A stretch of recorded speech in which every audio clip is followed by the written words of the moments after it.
छोटे से ब्रेक के बाद आप सभी दर्शकों का स्वागत है। आप देख रहे हैं जी न्यूज। बिलासपुर शहर के प्रमुख और पुराने बाजारों में शुमार बृहस्पति बाजार वर्ष 1970 से लगातार संचालित हो रहा है। करीब 5 दशकों से बाजार न केवल शहरवासियों की सब्जी जरूरतों को पूरा कर रहा है, बल्कि इससे जुड़े सैकड़ों परिवारों की आजीविका का भी मुख्य साधन है। वर्तमान में 300 से अधिक छोटी बड़ी सब्जी दुकानें संचालित हैं, जिनमें लगभग 450 सब्जी व्यापारी प्रत्यक्ष या अप्रत्यक्ष रूप से जुड़े हैं। हाल ही में नगर निगम द्वारा बृहस्पति बाजार के सब्जी व्यापारियों को रिवरव्यू क्षेत्र के पास स्थानांतरित करने का निर्णय लिया गया। निगम ने व्यापारियों को सिर्फ 7 दिनों में जगह खाली करने का नोटिस जारी किया, जिससे बाजार में भारी आक्रोश फैल गया। व्यापारियों का कहना था कि बिना किसी ठोस वैकल्पिक व्यवस्था के इस तरह का अचानक विस्थापन करना उनके लिए असंभव है। स्थिति इतनी तनावपूर्ण हो गई कि कुछ आक्रोशित व्यापारियों ने आत्महत्या की चेतावनी तक दे दी। इस मामले में व्यापारियों ने हाईकोर्ट का रुख किया, जहां से उन्हें बड़ी राहत मिली है। हाईकोर्ट ने बृहस्पति बाजार के व्यापारियों के पक्ष में फैसला सुनाते हुए 450 सब्जी व्यापारियों के विस्थापन पर स्टे लगा दिया। कोर्ट ने अपने आदेश में स्पष्ट कहा कि निगम द्वारा जारी नोटिस में नियमों का उल्लंघन किया गया और बिना वैकल्पिक व्यवस्था उपलब्ध कराए व्यापारियों को हटाने का प्रयास न्याय संगत नहीं है।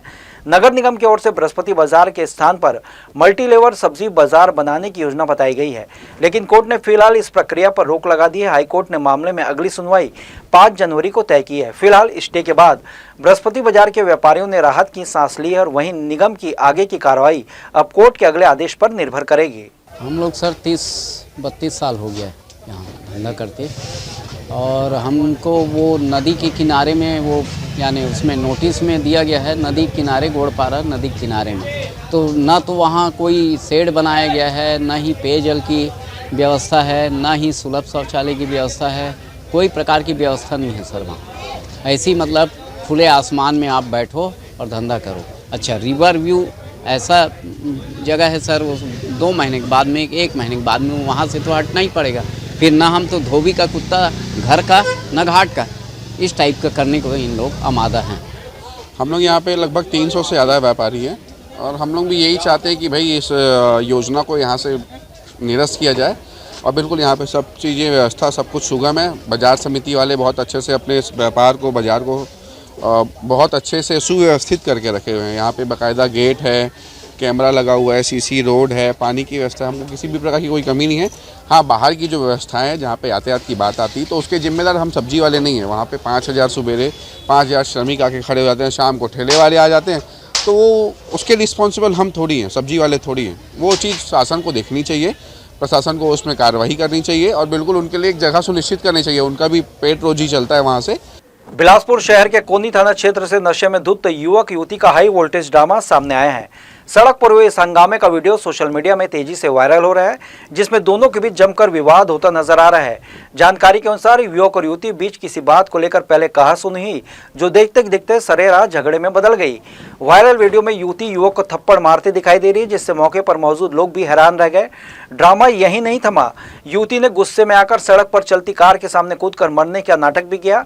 इस दौरान युवक युवती को समझाते और मनाते हुए लोग नजर आ रहे हैं, ताकि कोई बड़ा हादसा न हो सके। बताया जा रहा है कि दोनों युवक युवती बिलासपुर के तालापारा इलाके के निवासी हैं। घटना के समय दोनों नशे की हालत में बताए जा रहे हैं, जिसके चलते विवाद और ज्यादा बढ़ गया। फिलहाल इस पूरे मामले में पुलिस थाने में किसी प्रकार की शिकायत दर्ज नहीं कराई गई है। हालांकि वीडियो वायरल होने के बाद मामले को लेकर चर्चाएं तेज हो गई हैं और लोग सार्वजनिक स्थानों पर इस तरह के व्यवहार पर सवाल उठा रहे हैं। वीडियो बनाना कितने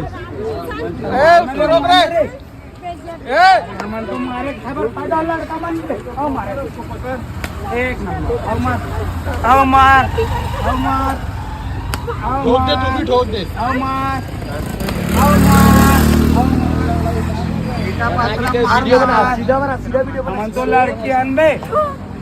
धमतरी जिले से एक हैरान करने वाला और दिलचस्प मामला सामने आया है। बिलगुड़ी वन परिक्षेत्र के देवपुर स्थित शासकीय आवास जेडी कॉलोनी परिसर में उस वक्त अफरा तफरी मच गई जब एक भालू रेलिंग फांदते हुए सीधे शिव मंदिर परिसर में पहुंच गया। मंदिर में भालू को देखकर वहां मौजूद लोग दहशत में आ गए, लेकिन भालू शांत अंदाज में मंदिर परिसर में घूमता नजर आया। वह शिवलिंग के पास रखे तेल के डिब्बे का ढक्कन खोलने की कोशिश करता दिखा, जिससे अंदाजा लगाया जा रहा है कि वो भोजन या किसी गंध के चलते मंदिर तक पहुंचा होगा। इस पूरी घटना का वीडियो मौके पर मौजूद लोगों ने अपने मोबाइल कैमरे में कैद कर लिया। देखते ही देखते वीडियो सोशल मीडिया में तेजी से वायरल हो गया। वीडियो को लेकर लोगों को प्रतिक्रियाएं भी सामने आ रही है। कुछ लोग इसे आस्था से जोड़कर देख रहे हैं, तो कुछ इस जंगल से भटके वन्य जीव की मजबूरी बता रहे हैं। घटना की सूचना मिलते ही वन विभाग को अवगत कराया गया है। राहत की बात यह रही कि इस दौरान किसी तरह की जनहानि नहीं हुई। फिलहाल क्षेत्र में सतर्कता बढ़ा दी गई है और लोगों को सावधानी बरतने की अपील की जा रही है। धमतरी जिले का यह अनोखा वीडियो अब चर्चा का विषय बना हुआ है। देश प्रदेश सहित बिलासपुर शहर में क्रिसमस की जबरदस्त धूम उत्साह देखी गई। इसी तरह तारबार से रेलवे क्षेत्र के बीच स्थित प्राचीन सेंट अगस्टिन CNI चर्च में प्रभु यीशु मसीह के जन्मोत्सव पर भक्ति, आस्था और उल्लास का दिव्य वातावरण बना रहा। मसीहजन सुबह से ही जबरदस्त सजे चर्च परिसर फूलों, दीपों और क्रिसमस के पारंपरिक सजावटों से अलंकृत देखकर परमेश्वर के आगमन का संदेश अपने दिलों में अनुभव कर रहे थे। चर्च में विशेष आराधना कार्यक्रम का आयोजन किया गया, जिसमें प्रभु यीशु के प्यार, करुणा और मानवता के संदेशों का वाचन किया गया। विश्वासी मसीह भाई बहनों ने सामूहिक प्रार्थना करते हुए प्रभु के ज्ञान एवं शिक्षाओं को आत्मसात करते हुए एक दूसरे के लिए शांति, प्रेम और सद्भाव की दुआएं मांगी। इस पावन अवसर की भावना देश प्रदेश के कल्याण के लिए भी प्रकट हुई। कार्यक्रम के दौरान चर्च में भक्त गीतों, भजन कीर्तन, प्रभु के संदेशों को मधुर वाणी से वातावरण भक्तिमय बन गया। सभी उपस्थित लोगों ने एक दूसरे को गले लगाकर प्रेम और सौहार्द के साथ क्रिसमस की हार्दिक बधाई दी, जिससे प्रेम और भाईचारे का संदेश दिया। भक्ति और आस्था की इस पोषित भावना के बीच लोगों ने प्रभु यीशु के जन्मोत्सव को हर्षोल्लास के साथ मनाया। प्रभु से सभी के जीवन में अमन, शांति, सुख, समृद्धि तथा मानवता के कल्याण की कामना की। यह दिव्य आयोजन स्थानीय समाज में साहचर्य, प्रेम तथा एकता के मजबूत बंधन को और गहरा करता नजर आया। क्रिसमस जन्मोत्सव हम सभी के लिए बहुत आनंद का समय होता है और जो क्रिसमस है ये समस्त मानव जाति के लिए आनंद और खुशी का विषय होता है, क्योंकि क्रिसमस जो है वो परमेश्वर अपने प्रेम को सारे मानव जाति के साथ साझा करते हैं अपने पुत्र प्रभु यीशु मसीह के जन्म के साथ में। और प्रभु यीशु मसीह का जन्म मनुष्य जाति के पापों के उत्थान के लिए हुआ और उन्हें उद्धार देने के लिए, उनको पापों से मुक्ति देने के लिए हुआ। और हम यहाँ पर देखते हैं कि जो क्रिसमस है, जो प्रभु यीशु क्रिस्त का जन्मदिन है, यह हम सभी मनुष्य को, चाहे वो किसी भी धर्म, जाति, देश, प्रांत कहीं का भी क्यों ना हो, उसके लिए पापों से मुक्ति का एक संदेश मिलता है यीशु के जन्म के साथ में। इसलिए हम इसे बड़े आनंद के साथ मनाते हैं, खुशी के साथ मनाते हैं। हम आपको हृदय से इस त्यौहार की, क्रिसमस त्यौहार की बधाइयाँ देना चाहते हैं और हम यही संदेश देना चाहते हैं कि जिस तरह यीशु मसीह ने लोगों से प्रेम किया, उनके पापों को क्षमा किया, एक दूसरे को आपस में बांध लिया, वैसे ही हम आज के डेट में और आज के समय में, इस परिवेश में एक दूसरे से प्रेम करें, एक दूसरे के पापों को क्षमा करें, एक दूसरे से सौहार्द में रहें और अपनापन सदा बनाए रखें। मनाते हैं खास करके हमारा प्रभु यीशु मसीह का जन्मदिन का बहुत खुशी से और बड़ा भक्ति से हम लोग हर साल मनाते हैं। हम लोग क्रिसमस का पावन पर्व पूरे जगत में उत्साह, उमंग और भक्ति भाव के साथ मनाया गया। इसी क्रम में CMD चौक स्थित चर्च ऑफ क्राइस्ट में भी प्रभु यीशु मसीह के जन्मोत्सव पर विशेष आराधना आयोजित की गई। चर्च परिसर प्रार्थनाओं, भजनों, प्रेम के संदेशों से गूंज उठा, जब मसीह समाज के लोग एक दूसरे को गले लगाकर क्रिसमस की शुभकामनाएं देते नजर आए। नवनिर्वाचित प्राचीन समिति के तत्वाधान में पास्टर सुदेश पाल के नेतृत्व में आयोजित इस विशेष आराधना में देश प्रदेश में सुख, शांति, समृद्धि और अमन चैन के लिए सामूहिक प्रार्थना की गई। कार्यक्रम का संचालन मुकेश पाल ने किया, वहीं बाइबिल पठन प्रवीण जयसल द्वारा किया गया। प्रार्थना में मार्गदर्शन मार्गेट पाल, पास्टर शॉम्युएल वालेश और शिबा लुइस ने किया। इस अवसर पर पास्टर सुदेश पाल ने सारगर्भित प्रवचन देते हुए प्रभु यीशु के जन्म के उद्देश्य पर प्रकाश डाला। उन्होंने कहा कि परमेश्वर ने अपने इकलौते पुत्र यीशु को मानवता के उद्धार की योजनाओं को पूर्ण करने के लिए संसार में भेजा। केवल सांसारिक सफलता, धन और भोग विलास से उद्धार संभव नहीं है जब तक मनुष्य प्रभु यीशु द्वारा बताए गए सत्य और प्रेम के मार्ग पर नहीं चलता तथा अपने पापों के सच्चे मन से स्वीकारोक्ति नहीं करता। कार्यक्रम के दौरान चर्च के बुजुर्गों एवं सदस्यों का सम्मान किया गया। युवाओं के क्वायर ग्रुप ने मनमोहक भजनों की प्रस्तुति देकर वातावरण को भक्तिमय बना दिया। अंत में सभी उपस्थित सदस्यों को केक वितरित किया गया। आयोजन को सफल बनाने में Arvind Kumar, Rakesh Pal, Swapnil Das, Sunny John, Vivek Paul, Akarshak Singh, Ayush Bag, Amit Das, Ayush Masih, Margaret Paul, Sarita Pal, Aruna Kumar, Shiba Louis, Sunita, Daniel, Manju, Nisha सहित अनेक सदस्यों का सराहनीय योगदान रहा।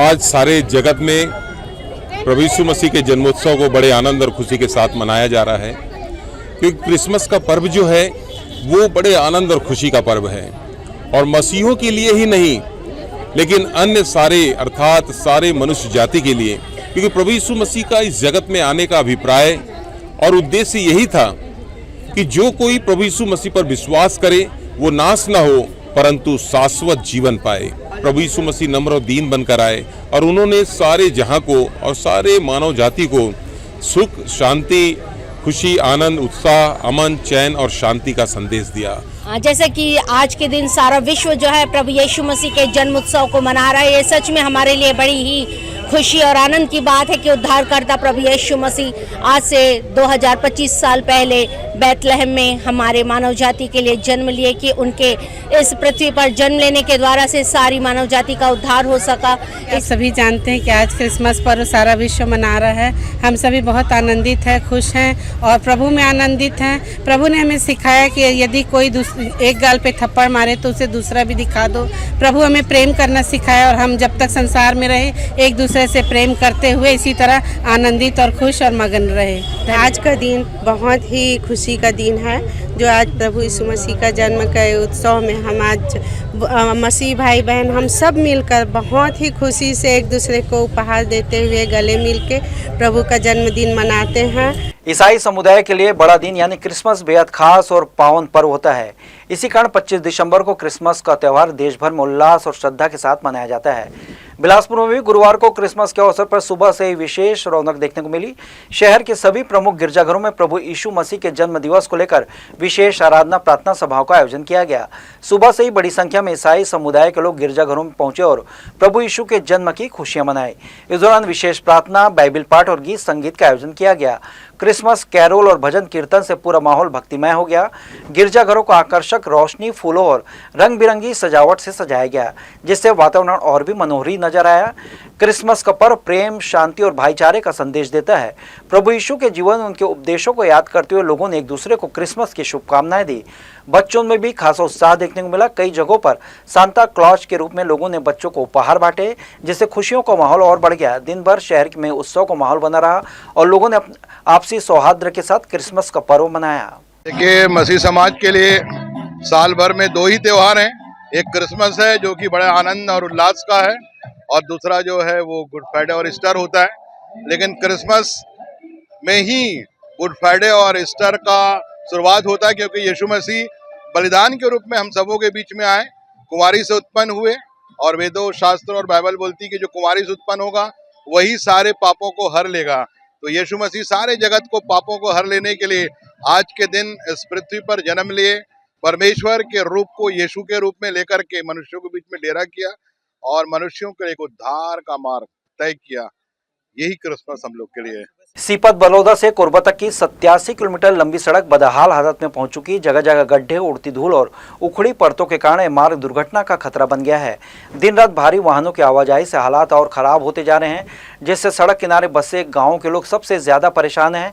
हैरानी की बात है कि इस सड़क के निर्माण और मरम्मत से जुड़ा पूरा रिकॉर्ड PW के पास उपलब्ध नहीं है। विभागीय अधिकारियों के पास यह स्पष्ट जानकारी नहीं कि किन हिस्सों में कब और कितना काम हुआ। इसी वजह से मरम्मत की प्रक्रिया बार बार अटक रही है। स्थानीय लोगों का कहना है कि वर्षों से यह सड़क मरम्मत के नाम पर सिर्फ खाना पूर्ति झेल रही है। बरसात में गड्ढे का तालाब बन जाते हैं, वहीं गर्मी में उड़ती धूल से सांस लेना मुश्किल हो जाता है। स्कूल जाने वाले बच्चों से लेकर मरीजों, रोजाना सफर करने वाले लोगों को भारी दिक्कतों का सामना करना पड़ रहा है। जानकारों के मुताबिक सड़क के पुनर्निर्माण के लिए टेंडर प्रक्रिया में भी देरी हो रही है, जिससे समस्या और लंबी खींचती जा रही है। जब तक ठोस योजना और जिम्मेदार तय नहीं होती, तब तक यह सड़क आम लोगों के लिए परेशानी और खतरे का कारण बनी रहेगी। बच्चों को धार्मिक आस्था और भारतीय संस्कृति से जोड़ने के उद्देश्य से लगातार विभिन्न धार्मिक और सनातन कार्यक्रमों का आयोजन किया जा रहा है। इसी कड़ी में शहर के राघवेंद्र राव सभा भवन में पिछले 2 दिनों से हनुमान चालीसा प्रदर्शनी लगाई गई है, जो श्रद्धालुओं और खासतौर पर बच्चों के लिए आकर्षण का केंद्र बनी हुई है। प्रदर्शनी का उद्देश्य बच्चों को भारतीय संस्कृति, परंपरा और सनातन मूल्यों से परिचित कराना है। गुरुवार को इस प्रदर्शनी के अंतर्गत बच्चों के लिए हनुमान जी की पेंटिंग स्पर्धा का आयोजन किया गया। प्रतियोगिता में बड़ी संख्या में बच्चों ने उत्साहपूर्वक भाग लिया और अपनी कला के माध्यम से हनुमान जी के विभिन्न रूपों को कागज पर उकेरने का प्रयास किया। किसी ने वीर हनुमान का स्वरूप बनाया तो किसी ने बाल हनुमान और संजीवनी पर्वत उठाते हुए हनुमान जी की कलाकृति प्रस्तुत की। रंगों और कल्पना के जरिए बच्चों ने अपनी आस्था और रचनात्मकता का सुंदर प्रदर्शन किया। कार्यक्रम आयोजकों ने बताया कि इस तरह के आयोजन बच्चों में न केवल धार्मिक चेतना जागृत करते हैं, बल्कि उनकी सृजनात्मक क्षमता को भी बढ़ावा देते हैं। अभिभावकों ने भी इस पहल की सराहना करते हुए कहा कि ऐसे कार्यक्रम बच्चों को मोबाइल और टीवी से दूर रखकर भारतीय संस्कृति से जोड़ने में सहायक हैं। प्रदर्शनी और पेंटिंग स्पर्धा को देखने के लिए बड़ी संख्या में लोग पहुंचे। आयोजन के अंत में प्रतिभागी बच्चों को प्रोत्साहित करने के लिए प्रशस्ति पत्र और पुरस्कार देने की घोषणा भी की गई। आयोजकों का कहना है कि भविष्य में भी इस तरह के सांस्कृतिक और धार्मिक कार्यक्रम आयोजित किए जाते रहेंगे। हनुमान चालीसा को समझे और उसका भावार्थ समझने का प्रयत्न करें। हम तो सब हनुमान चालीसा पढ़ते आ रहे हैं, समझते आ रहे हैं और रोज पठन भी करते हैं, पर आज की जो नई पीढ़ी है उनको हनुमान जी के बारे में अधिक से अधिक जानकारी प्राप्त हो सके, उस उद्देश्य से यहाँ पे ये लाइव पेंटिंग की प्रतियोगिता आयोजित की गई है। आप स्वयं हनुमान चालीसा के चित्रों को देखें और उसको देखते हुए अपनी मन की भावनाएं हनुमान जी को प्रकट कीजिए। तो ये थे इस बुलेटिन की खबरें। देश विदेश की तमाम खबरों के लिए बने रहिए जी न्यूज़ के साथ। मुलाकात होगी अगले बुलेटिन में, तब तक के लिए मुझे दीजिए इजाजत। आप स्वस्थ रहें, खुश रहें, अपना बहुत बहुत ख्याल रखें और देखते रहिए जी न्यूज़। नमस्कार।